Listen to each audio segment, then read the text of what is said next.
Dans les rues de ce belle ville que Raymond Kojitsky n'a jamais quittée, où se loge-t-elle l'empreinte de son histoire?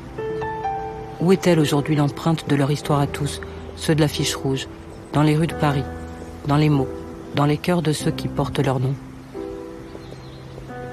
Il était tout le temps à travailler. De 8h à 20h, c'est fou quand même quand on y pense.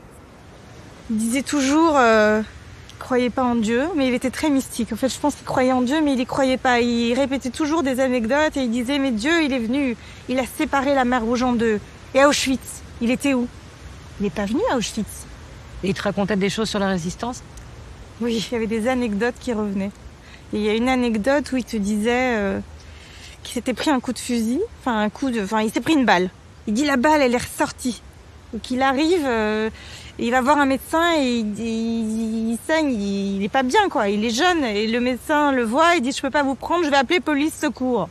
Alors à chaque fois il dit bah non je reste pas, donc ils sont partis. Enfin ils ont quitté le médecin. Finalement il a été malade toute la nuit et il a survécu et il disait toujours ce jour-là Dieu il était avec moi.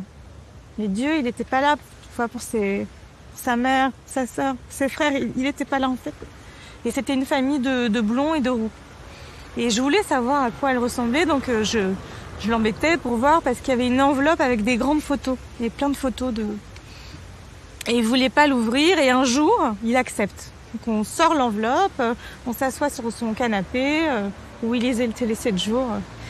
Et on commence à sortir toutes les photos et il regarde. Déporté. Et en fait, toutes les personnes de son entourage, toute sa vie en fait avait disparu. Il n'y avait plus personne. Et c'est la seule fois où je l'ai vu pleurer. Et donc moi je pleurais à chaudes larmes et lui aussi. Et il m'a dit en fait je peux pas regarder tout ça.